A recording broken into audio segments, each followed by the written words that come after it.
Hey, welcome back in the game. Listen, you can hear in the background thunder. You may see the sky get dark. I'm still in Sao Paulo, Brazil, and we are getting hit with brutal torrential rains. We got a bad one last Monday that actually stopped the city for 2 days, and now everybody is sitting on pins and needles. Everyone is afraid.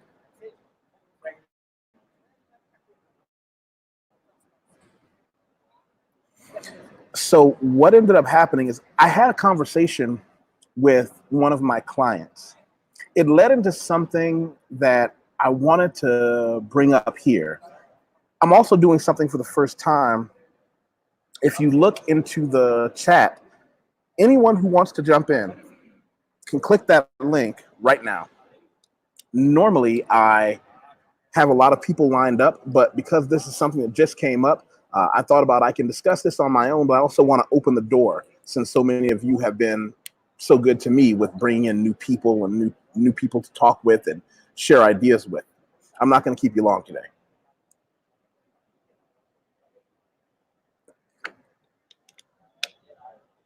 So let's do this. I want to do a quick definition of terms. And I want to ask, what is the O-1 visa?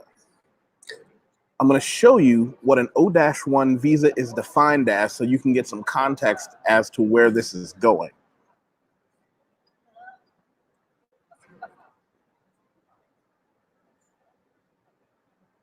The O-1 visas are for individuals with extraordinary ability or achievements in the sciences, education, businesses, or athletics, not including the arts, motion pictures, or television. The O-1B, extraordinary, and basically the O-1 series is a series of documents, a series of visas for people who are outside the United States coming into the United States. And this causes a lot of problems in the United States. What ends up happening is a lot of people who have their heads on the wrong way, they look at the problem, at least in my circle, they look in the problem the wrong way.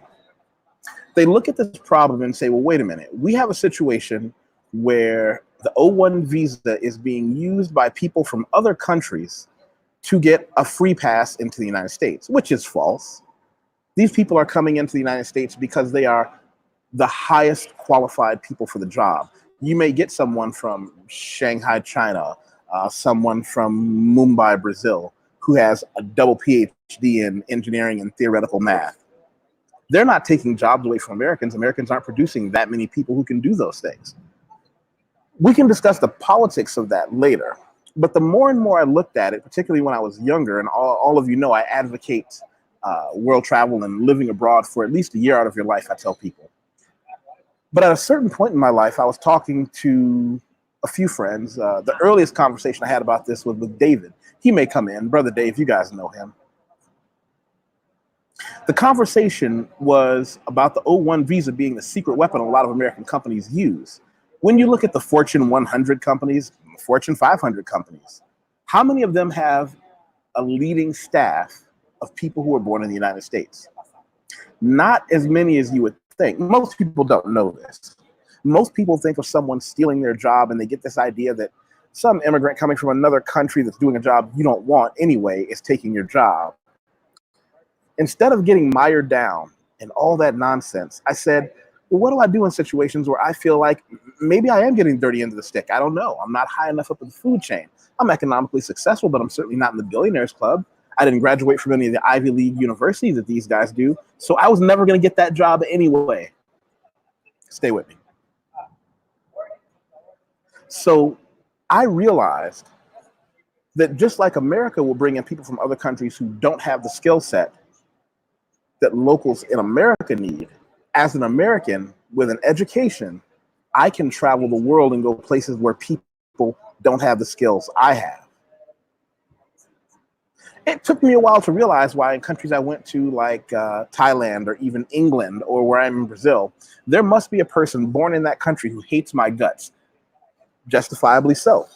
Because he looks at me and says, well, how come your country gets preferential treatment to come here, get one of the top 10% jobs, live a swell life, without any of the hardships that we went through here to go get those jobs for ourselves, as inadequate some of them may be.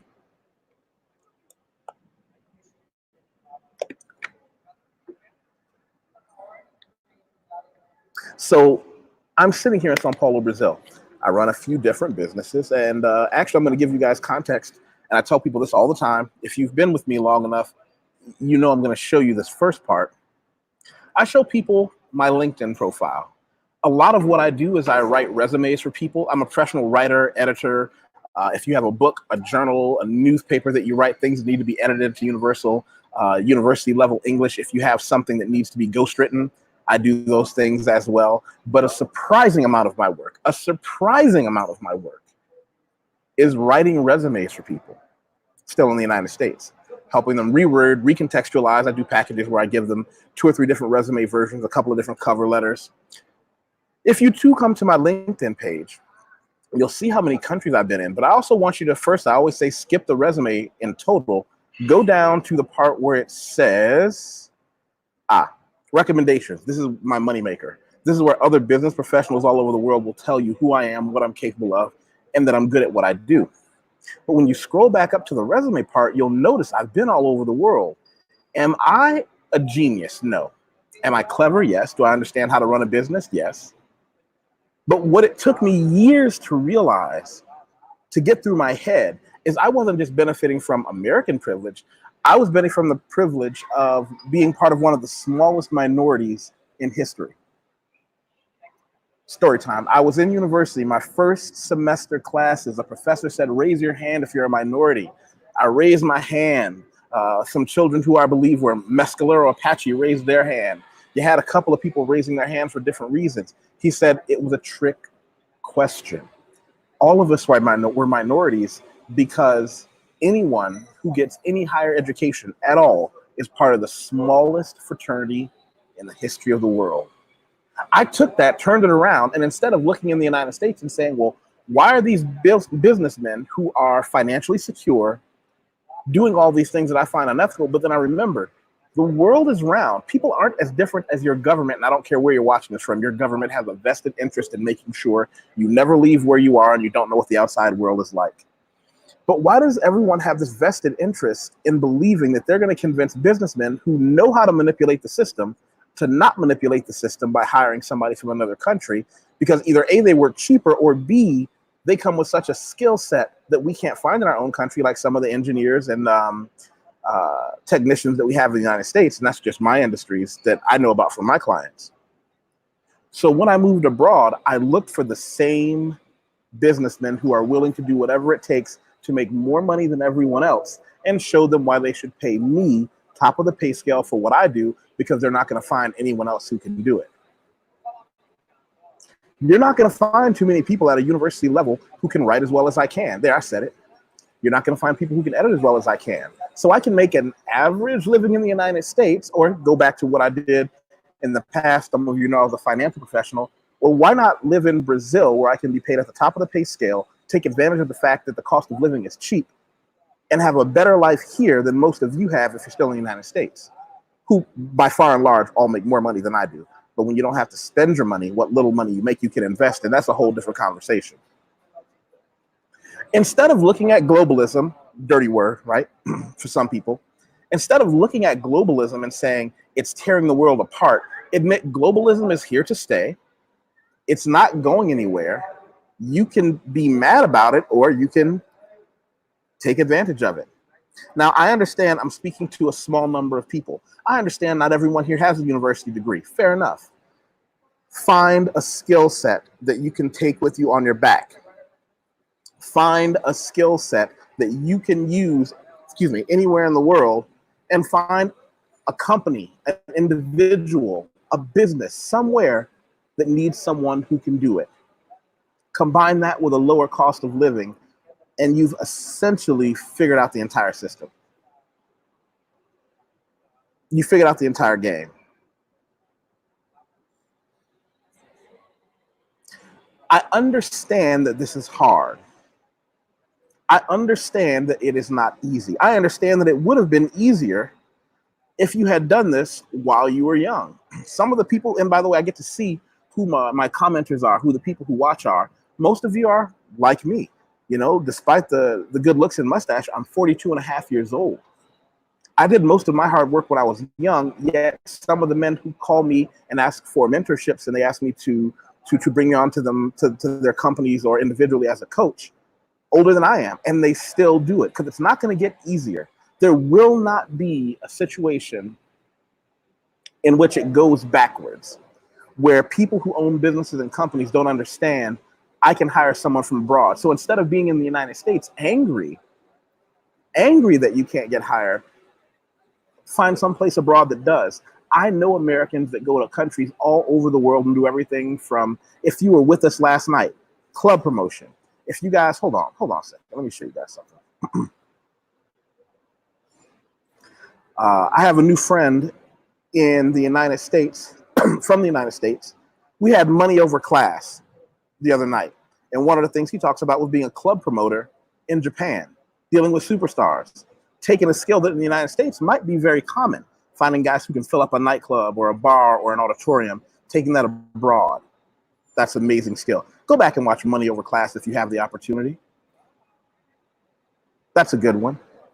But when you have a situation where you realize I might be more valuable away than staying, at least dip your toe in that water.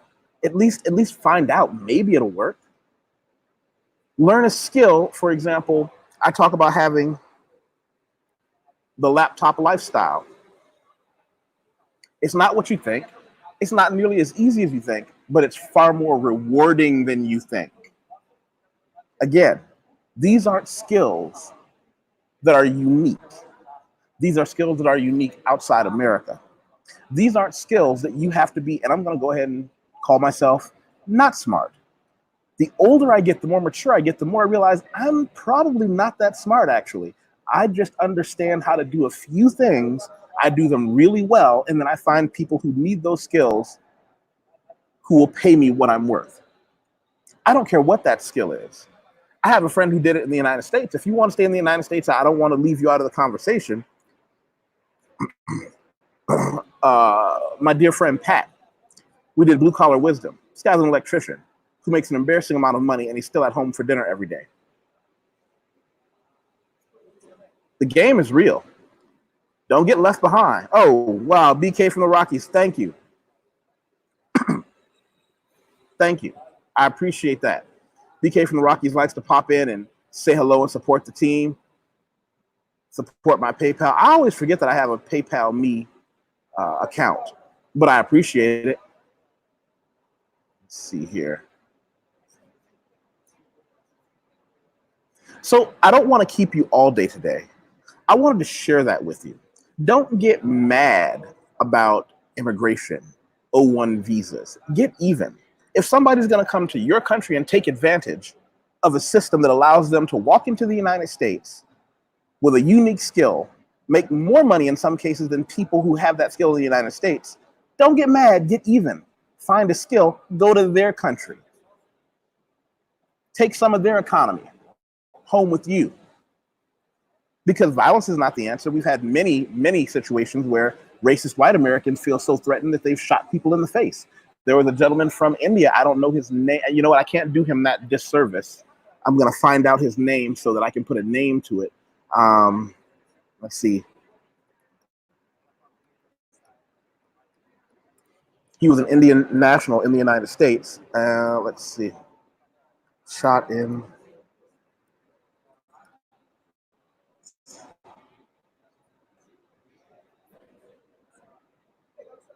Oh, here we go. Oh, it gets even better. Hold on. Let me share this site with you. Because here's one thing that I'll say. You don't have to worry about this traveling the world, because one of the things most people don't know is that America is extraordinarily violent. I've had people talk to me about living in Brazil and say, isn't Brazil violent? Well, Brazil is violent in a way that someone says, stick them up, hand over the wallet and phone, and you say, here, my wallet and phone, sir, I hope they're both to your liking, and then you both go home. America is a place where you can be sitting down someplace and someone will walk in and just start shooting. Olaf, Kansas, February 22nd, Andem Puritan shot 2 Indian men. I can't pronounce their names. I don't have that skill set. But he thought they were Iranians and said, yo, get out of my country. Get out of my country, terrorists. That happened in the United States. Now let's think about this. Just in case you're saying, well, I don't look like them, I don't have to worry about it. Think about where the bullets go when they fire a gun. People here know in the United States, I'm a gun enthusiast. I like guns. I have guns.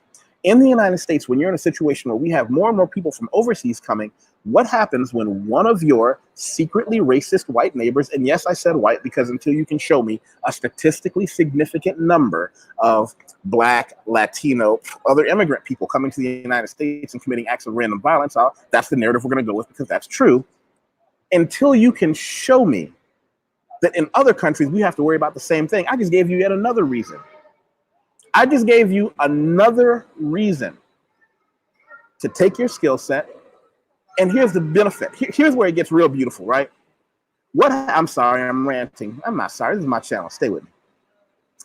Here's where it gets even more interesting. By doing so, when the best and the brightest leave, it forces the United States, or it could, if enough people did it, it could force them to re-look at the laws and change them so that it wasn't so easy for major corporations to hire people from other countries and give them a reason to say, we want to get our American talent back instead of leaving and losing people like me, like the circle of friends that I have. What if that happened? Wouldn't that be crazy if we forced the hand of our own government into acting on our behalf, stop issuing visas to people you believe shouldn't be allowed in the United States by saying, fine, I'm not going to work next to this guy. I'm going to pick up my diploma and take it someplace else. I'm going to take my skill set to another place. For people who want to reference the danger in Brazil, I did Brazil, violence and danger where you are. You definitely want to check that one out. So I always say, just like BK from the Rocky says, like, share, and subscribe. But I also tell people when you share it on your Facebook, share it on your Twitter. A great place to share this, share it on your dating profile. Share it on your Tinder. Why? Because what you can say is, hey, we both swiped on each other. We got to have something to talk about afterwards. Why don't we have a discussion like these guys have? This is going to keep us both interested in each other. You're one of those guys and you got something to say to her that nothing else has been said before. That's how the repeat business comes in. Talk to you guys later. Love you all. Make sure you click subscribe. Share this somewhere. If you have any questions for me, you can all catch me in the comments. You can all email me. And I just appreciate so much that this channel has grown with the quality content that I'm able to put out, and I'm enjoying it.